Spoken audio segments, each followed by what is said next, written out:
তো চলো আজকের ব্লগটা স্টার্ট করি। মেয়েটার শরীরটা একদমই ভালো না। কাল রাতে 3টের সময় ওকে জেনিতে নিয়ে যাওয়া হয়েছিল। ওর অক্সিজেন স্যাচুরেশন লেভেল একদম নেমে গেছিলো, নিঃশ্বাস নিতে পারছিল না। তারপরে আমরা বাড়ি এসেছি, তখন মোটামুটি ওই 5টা ওরকমই বাজে। ওর শরীরটা ভালো না। তো যাই হোক, চলো আজকে ব্লগটা স্টার্ট করি। এই যে ওকে দোদো দিয়ে দিয়েছি, আর আমি ওকে স্নানও করানো হয়ে গেছে। আর এগুলো ভিজিয়েছি, এগুলো কাচবো। আর মা এগুলো কেচে দিয়েছে, এগুলো এখন ছাদে মেলে দিয়ে আসবো আগে। যে এগুলো সব কাঁচা হয়ে গেল, কেচে দিলাম।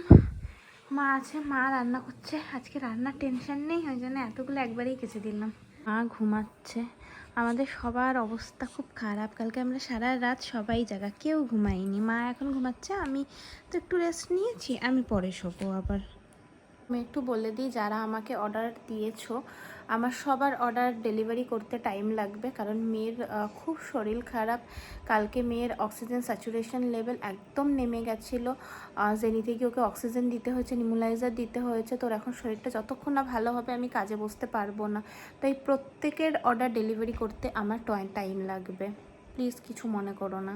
না আজকে দেখলাম, দেখো ওর মাথার পেছনে কিরকম হয়েছে। এগুলো মানে বালিশের ঘষায় ঘষায় হয়েছে, জট জট টাইপের এরকম হয়েছে, অনেকগুলো হয়েছে। এই যে এখানেও একটা কোথায় দেখলাম, এই যে এই একটা, বেশ 7-8টার মতো এরকম হয়েছে। তোর না পরীক্ষা মিকু কালকে? এক ফোঁটাও পড়তে বসলি না। বনুর শরীর খারাপের জন্য আমি কিছু করতে পারছি না, তুইও কিন্তু কিছু করছিস না। আরে এই মেয়ে, তোর চোখে ঘুম নেই? ওই জন্য তো কালকে ঘুমাচ্ছিলিস নাকে সর্ষের তেল দিয়ে। কি হয়েছে তুই? ও মা, এই আবার কেমন গান? হাই, আমি গান খেলবো না। এই তুই কেন মিকা পিছনে আছিস? আর এমনি শরীর ভালো না, দেখ তোকে ডাকছে ও। এদিকে এদিকে, এবার পুরো কথাটা শেষ কর। কাল যখন বনুকে নিয়ে হসপিটালে যাচ্ছিলাম, তোকে ডেকেছি, তুই তো উঠিসও নি। না উঠেছিস, উঠে বসে আমি কি করব গিয়ে? বল এবার বল। মা, তুমি আমার থেকে সাইজে 2 গুণা বেশি বড়, বয়সে 31 গুণা বেশি বড়। ভাবো কি ভাবো? ছোট বাচ্চা। তুই বাচ্চা হলে তাহলে আর দুনিয়ায় বাচ্চারা কি? ওরা তো বাচ্চা। তুই বাচ্চা তো কোন অ্যাঙ্গেল দিয়ে মনে হয় রে তুই বাচ্চা? হ্যাঁ, এবার তারপরে বল, তারপরে তোর বক্তব্যটা। তারপরে আমার বক্তব্য আমি বাথরুমেই ভুলে এসেছি। কি বাথরুমে আমি ভুলে এসেছি। ভুলে এসেছিস? আচ্ছা, বুঝলাম। বাজে ছেলে। কালকে যখন ডাকছি আমার ঘুম পেয়েছে, ও পুরো ঘুমের ঘরে, ওর ঘুমই ভাঙলো না। আমি ঘুমে, আমার কিচ্ছু মনে নেই। ভাব তার মানে তুই কিরকম ঘুমাস মিকি। মানুষ ভূমিকম্প হয়ে মাটির তলায় ঢুকে গেলেও তুই টের পাবি না। আমি নিজে মাটির তলায় ঢুকে গেলে আমি টের পাবো না? মানুষ তো দূরের কথা। বাজে ছেলে কোথাকার। এখন আমি খাচ্ছি একটা লিটল হার্টস। আমার খুব খিদে পেয়েছে। ব্লিঙ্কিটে আমি মোমো অর্ডার করেছি, আসতে দেরি হবে, তাই বসে বসে বিস্কিটটা খাচ্ছি। আমার মেয়ে ঘুমাচ্ছে, অনেকক্ষণ পর ঘুমিয়েছে। ঘুম থেকে উঠলে অ্যান্টিবায়োটিকটা দেবো। আর ওদেরকে নেবো না, তোমাকেই নেবো না। ঠিক আছে ঠিক আছে, হ্যাঁ হ্যাঁ হ্যাঁ ঠিক আছে। কি হয়েছে? আরে ওকে নিয়ে নিয়ে দেখাচ্ছি যে কি আমি ওকে নিয়েছি। কি কান্না! নিকু, মা তোমার ছইতে এখন ভালো আছে?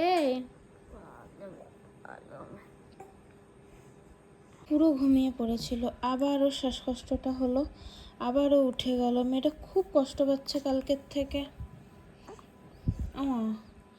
ঘুমো দাও, ঘুমাতেই পারছে না। রাত্রি হলেই যত সমস্যা হচ্ছে। কি এদিকে শুয়ে পড়েছে, আমি শুতেও পারছি না। আমার এত ভয় করছে যে বাই চান্স যদি ওর শ্বাসকষ্ট হয়, আমি যদি টেন না পাই কালকে রাতেরটা আমি এখনো ভুলতে পারছি না। এই সিনটা, এই ভয়ে আমি ঘুমাতেও পারছি না।